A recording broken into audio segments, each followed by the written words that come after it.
The presenting sponsor of Moon Tower Soccer is FVF Law. To find out what makes FVF a different kind of injury law firm, you can visit fvf.law.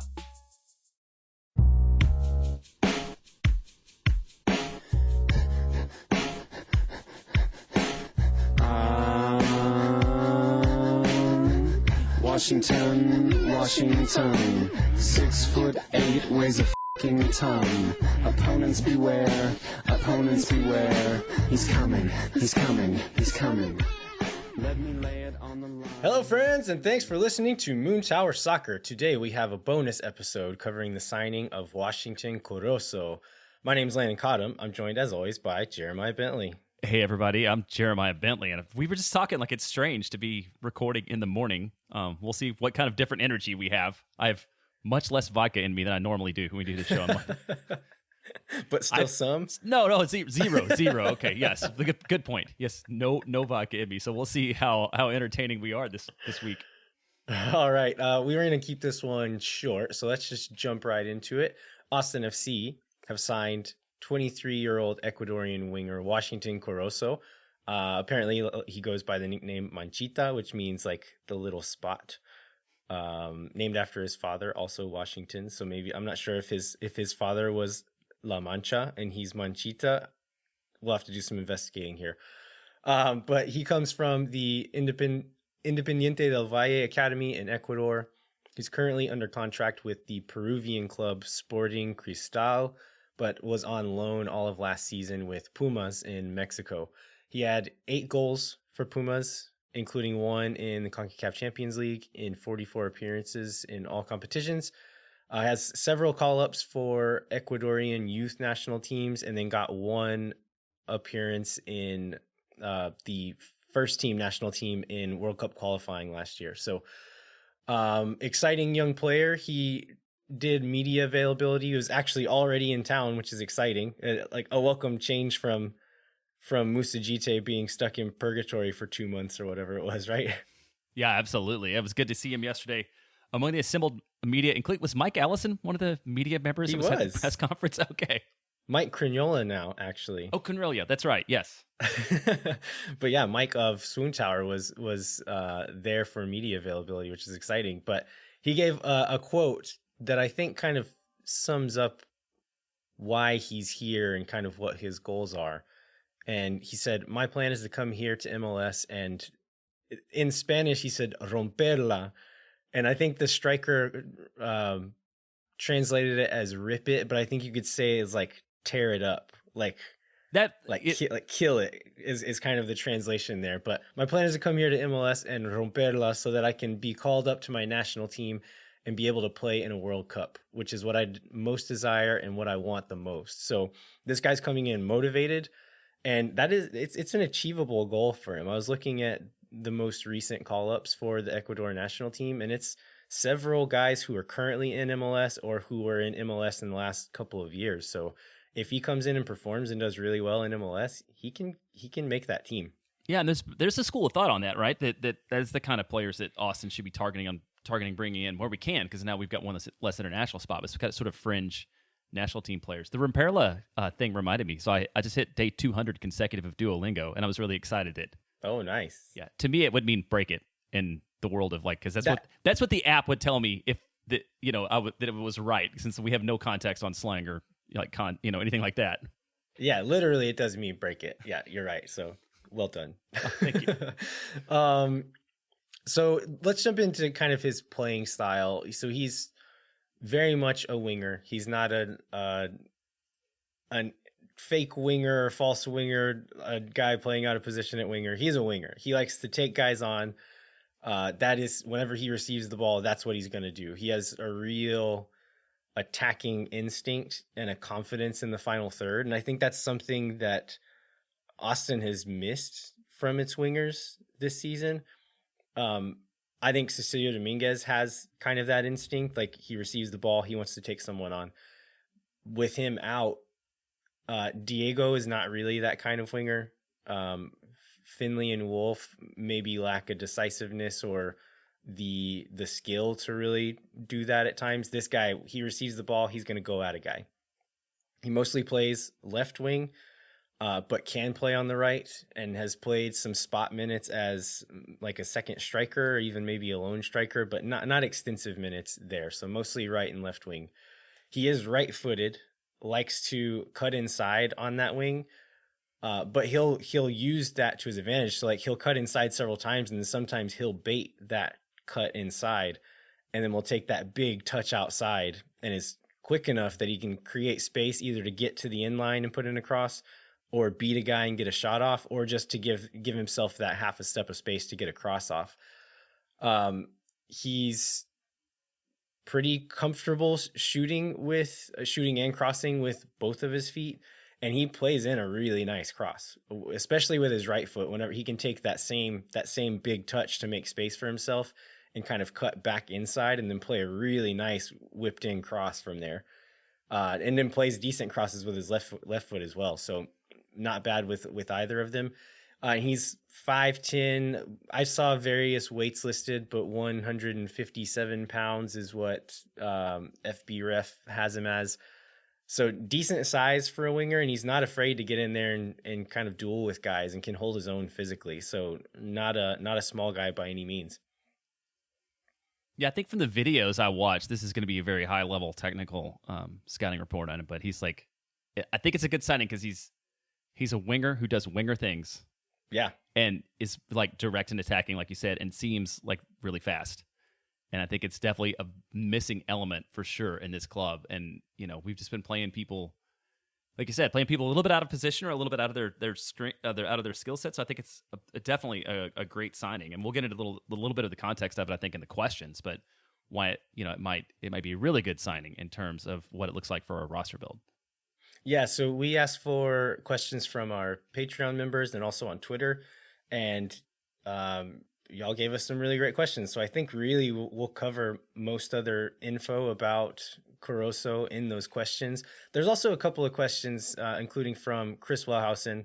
He asked, who do we think on the team is going to be his best friend? And then Matthew Perez, I can't remember exactly what he said, but referred to his handsomeness. And I saw the name and I was like, okay, for Swoon Tower purposes, I need to look and see how handsome this guy is. And damn it, they did it again, didn't they? It seems intentional at this point. It has to be. Yeah, he's super handsome and he has a great smile. And I haven't checked on Hot Boys Modeling Football Club in Los Verdes Slack to see their reaction. But yeah, he's another stunner for sure. Yeah, so we're going to leave those questions for Swoon Tower. I think they're doing an episode this week, but if not, they'll have one out soon. And I'm sure they're going to spend a lot of time talking about Washington Corozo. But let's jump into some of our Patreon and Twitter questions and see if we can learn a little bit more about this new player. So the first one comes from Trevor Allison. He asks, what is his ability on the ball, especially with beating players on the dribble? That seems like the main thing the system is missing without Cecilio out there. I would say high, high, very good ability, dribbling, beating guys on the ball. Again, talking about that instinct, this is what he is. His main intention, his main purpose on the field is to do exactly that. So I think he'll definitely bring that skill set, and he's quite good at it. If you watch some of the highlights from CONCACAF Champions League, I think you can get a sense of so when you watch guys in other leagues, leagues you're not familiar with, it's hard to say how good they actually are, but they're playing against the Seattle Sounders. We know the Sounders. I've watched a lot of the Sounders. And when he's going against Joao Paulo and Jamar Andrade, and those guys are having a handful trying to keep him from dribbling past them, that's a good sign. Yeah, so would you say that that's really because of his directness and his speed, right? I mean, it's not he didn't look great dribbling under pressure, but he's this instinct to go, I think, is what leads him to be a successful dribbler. Yeah, I think it's mostly speed and dynamism, and then good enough control on the ball to be able to do those things. And so I did see some clips of him kind of dribbling through a crowded space, and so he can do that. He's not going to be the most technical number 10 who just dinks and dunks past a bunch of guys, but he is skillful. And so he's fast enough to be able to push past a guy and maintain control of the ball to be able to do that though. Let's go to the next one up. Jacob Sheik? I think it's Schick. Schick. Oh, good. So it's my third choice. And he's asked us things before, so I feel like we should have gotten this. How fast is he really? Is there a comp to his speed in MLS or Austin FC? How about his finishing ability on a scale from Ring to Driussi? So speed, I think he'll step in and automatically be one of the fastest players on the team. I would say up there, like Gallagher is probably the fastest. Nick Lima is probably in the top handful. I would say like maybe top 2, top 3, maybe top 1. Yeah, he's fast though. Yeah, and I'm arguing with that one. That quickness off the first step is something that really stands out when you watch him, because he really can just create space away from a defender out of nothing. As far as the finishing, he's not Driussi in his finishing, but he's not bad either. He hits a good solid shot. You don't see him just like scuffing him or hitting him way over all that often. I would say his shot selection is maybe Maxi Urruti-esque at times. And I'll say Maxi Urruti has actually not been that bad about that this season. But Maxi of the past, he doesn't always pick the right shot, or maybe takes a shot when he shouldn't shoot. But he's a young guy. He's going to make mistakes like that. It's not a thing that really concerns me, but decent finishing ability. Yeah, that was going to be Maxi was going to be my exact comparison, rather than like trying to think of somebody like Ring or Driussi. And I think, just to your point, the places he takes shots from, and sort of the shots he's involved in, I think are very reminiscent of Maxi, which has been pretty good so far. And talking about some of the concerns I have, I think although he does have that attacking instinct, he is a little bit green, doesn't always make the best decisions. But I think he just needs some playing time to mature a little bit. And I think he'll need some significant time to learn the system as well.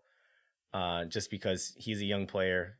Most players have not played in this kind of system, so almost anybody's going to need some time to really bed in. And so like, I'm not sure that he's just going to like walk into this team and immediately start killing it. But I think to like have this guy as an option to throw on at the end of a game. We talked about Musajite, like maybe not managing a game as well as he can, like if he's starting from the beginning, but late in the game, if you're saying, Musa, just go out there and like do your thing. Like he's really good in those moments. And I think Corozo is going to be great in those moments. Like, okay, you're still learning the system. Maybe you don't fully grasp everything that Wolf is asking you to do quite yet. But in those moments you say, Washington, go play. Like he's going to be an exciting guy to watch in those minutes and can be really dangerous and provide something that we don't have. Yeah, and in terms of where I don't see a ton of questions sort of about the like where he sits in the roster build. You mentioned that he's coming in on a loan. He's a GAM player too, right? So I mean, we didn't lose a lot in terms of like flexibility or anything, right? We will have one fewer international slot, but I think that overall is like it's a kind of Claudio signing. Like we're better than we were before yesterday, and we didn't expend a ton of resources in order to be able to do it. Yeah, and I saw people online kind of talking about either overreacting or people acting frustrated with people who are overreacting one way or the other. Either like, oh, this is terrible, or this guy's amazing. He's gonna be our savior. And I saw a tweet from Steve, Steb, who we see on Twitter quite a bit. And I really liked what he said, but he said, we don't need saving. We're in second in the Supporter Shield standings. We're second place in the West. We just need options and speed on the wing. And he's exactly right. Like, we don't need someone to save us right now. And so I think if you're looking at Gareth Bale and whoever else is coming in the league, like maybe this looks underwhelming, but this guy's not a DP. Like he's a normal senior roster player. And so for that, like this is a great signing. Let's go on to the next question that maybe gets at like why some people are seeing this as underwhelming. This is from Nicole Blair. And she asks, did Pumas have an option to buy him? If so, why didn't they? And I don't know the answer to that. I would guess maybe they're less interested in taking on a project. I don't know what the asking price is, so I imagine they had a similar deal, like a year loan with an option to buy at the end. Maybe Cristal was asking too much for that price for what Pumas was looking for in the moment. I don't know. I really don't know. And so the fact is, you go back to that context of like how low stakes this is, though. 6-month loan, not a designated player, apparently not using any targeted allocation money either. And so we have that option to buy. If he proves himself over the rest of the season, then we buy him. And like, he's worth it. We already know he's worth it. So spend the money. If he doesn't, then we got some solid depth for half a season and we send him on his way. Like, this is win-win. Like, we can't lose in this scenario other than him maybe not being as good as we wanted to, but we don't lose anything in that scenario. Right. And we know this is sort of an example of the differences between the leagues too, right? Like the kinds of the roster spot he's going to fill on Pumas is going to be like way down the chart from where he is in Austin, because they're just deeper. So like it's easier for Austin to add a depth piece like this and the player to have more of an impact in this league than in Liga MX anyhow. Yeah, absolutely. All right, let's keep going with the questions here. We have one from Tom Halleck, and he asks, with Corozo in, who is out? And so I like from a roster standpoint, the answer is nobody, right? Like, because we had that space there. We had a senior roster spot and an international spot that were just sitting free. We weren't using them. As far as playing time goes, I would imagine this might mean in those late in the game times when we're making subs on the wing, I would guess Rodney Redes gets less playing time here. He seems to be the person most affected by it for sure. I would guess Jared Stroud gets fewer bench appearances even. And that was the second part of Tom's question. He says, do you think we see Stroud get loaned out? Maybe we loan him out for the rest of this year, but I think either way, like a very likely scenario is Stroud sees out this year on his contract and then we just let him walk. Unless I don't see him being the kind of guy who's happy being practice squad essentially at this point in his career. And so I'd imagine he would be eager to go find somewhere else to play at this point. If there is a loan there, sure. But I don't foresee Jared Stroud being on the roster next season. Yeah, I agree with that. Chris ATX, how soon can we expect to see him in a game day roster? So he played last early May, I think. So he's been out for a while. Do we have any comparable players as far as timeline? I guess Driussi was kind of on that same timeline. Is that right? Yeah, Driussi would have been, because he would have been Champions League UEFA Champions League in May, and then come around the same time, right? Early July. I think he started playing. Yeah, I think that's right. I think it maybe took him 10 days before he played. And even that was just like sub appearances. I don't know how long it was before he got a start. But looking at Austin's schedule right now, we've got Atlanta this coming weekend, Houston on the 12th, which is Tuesday. I think those are pretty safe to say no way. I have heard that he has potentially been training with the team already. And so a little bit of a head start there, but still 2 months out.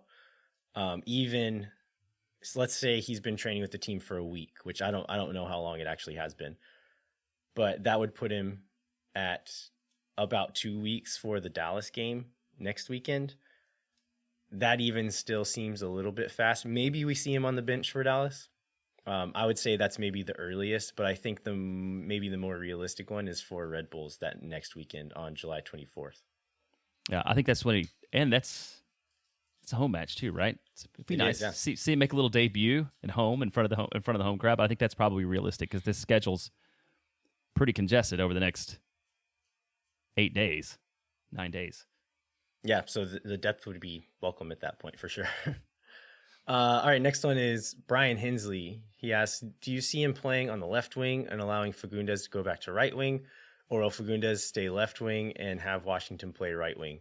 So Corozo prefers the left. He's played more on the left, but I wouldn't be surprised if we see both, and maybe even like some experimentation early on, and then maybe later on as there is a preferred position. I wouldn't be surprised to see Wolf maybe switching them during a game, whether we're trying to target a slower fullback or a young fullback or something. I wouldn't be surprised to see them play both. And it's great to have that flexibility that both of the guys can play both sides pretty comfortably. I think as far as the role he'll play, though, I think that's pretty clear. It's what we're asking Ethan Finley and Owen Wolf to do right now as far as like spacing on the field goes. He's going to be that guy that stays high, stretches that back line. We'll be looking to play balls over the top to him whenever it presents itself. And then whenever the ball goes, like, falls out to him a little bit deeper, I think those are those moments where he does add something different, and he'll be more in that, like what Cecilio Dominguez was doing for us earlier in the season, where a bit more of a defined role than what he had in 2021. And that I said that several times. What I wanted out of Cecilio Dominguez is that I wanted him to play like a specific role, to stay wide when the ball switched back to him, to receive it, take a guy on. And I think that would be how we set Corozo up for success in this team, because he is a young guy. He is learning this complicated system, to make it simple for him. Say, stay wide, make runs when you see them. If you receive the ball, take your guy on, and just make it really simple for him like that. And I think if he can play that role, he'll bring something, playing in a style that we're already doing, but just bringing a lot more to that role than what some of the current guys can do. Yeah, and in the Wisecap videos that you sent over, I mean, that seemed to be his natural tendency, right? Or his strength was to do that, at least in the clips that we saw.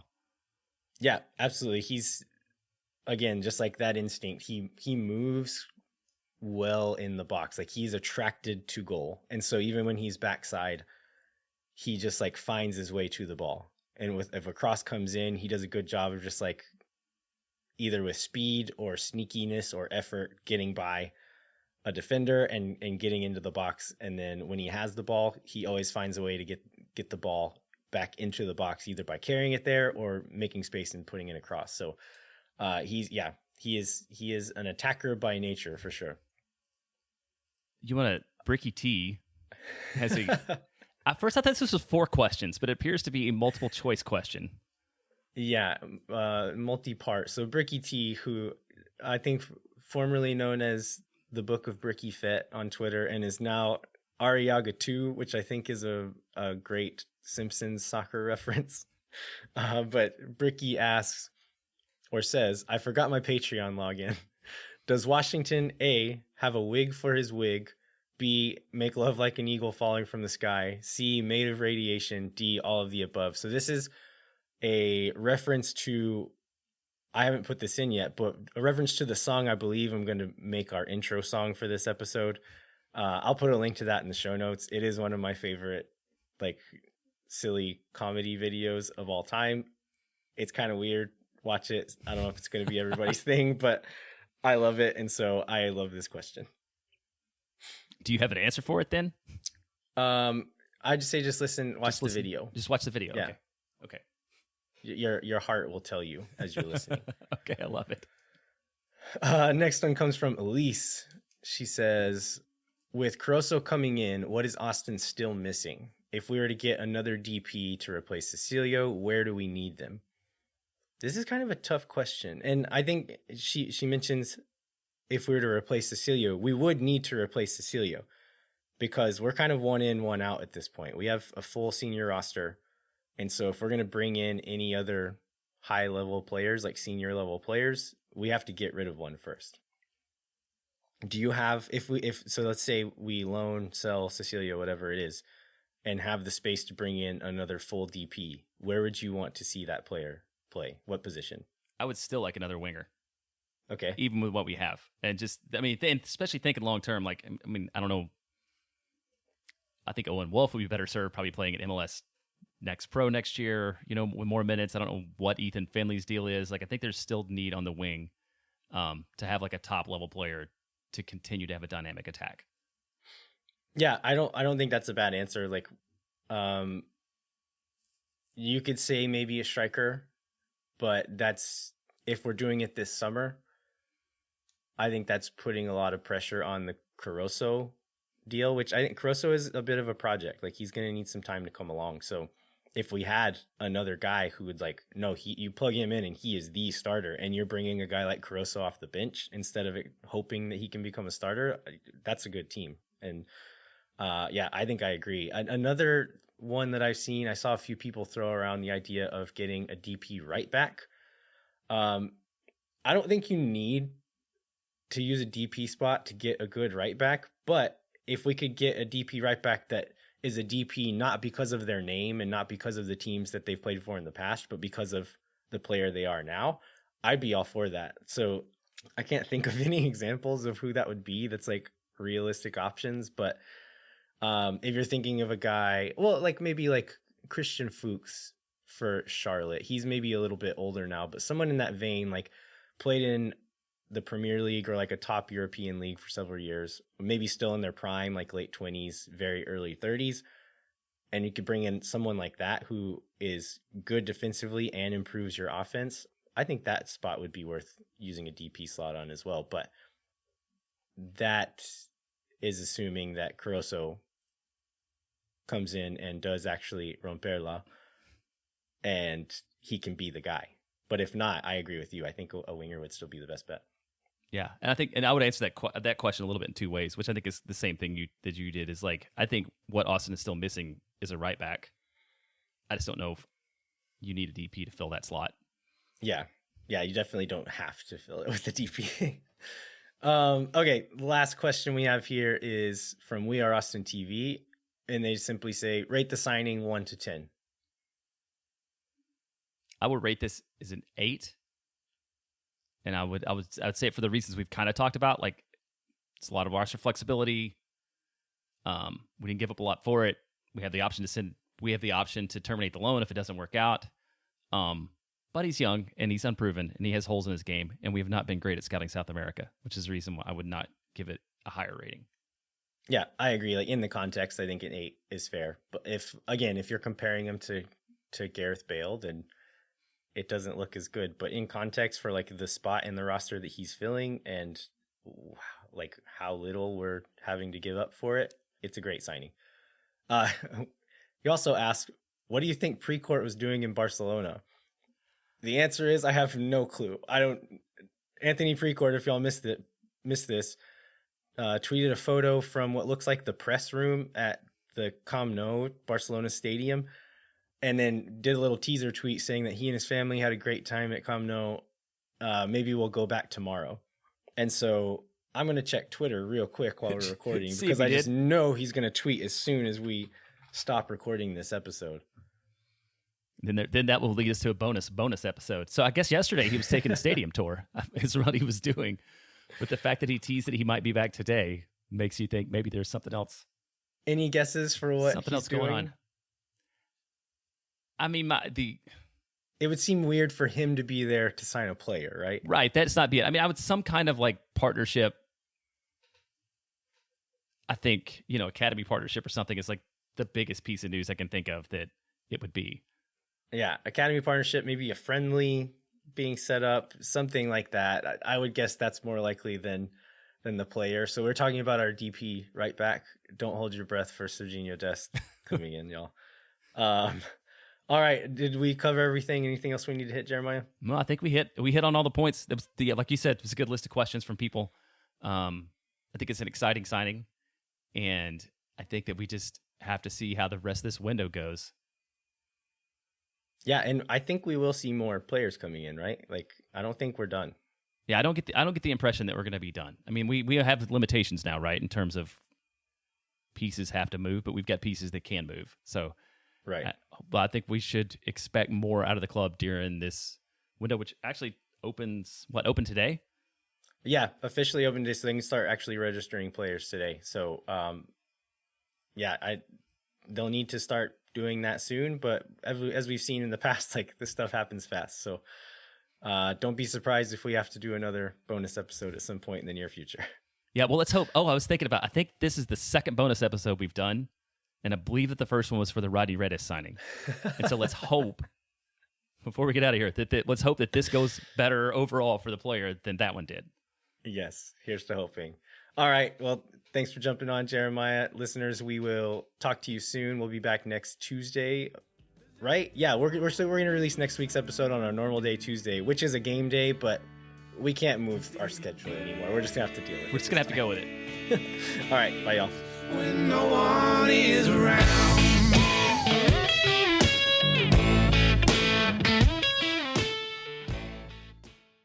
Thank for nothing, see you never. La gente Oh my God.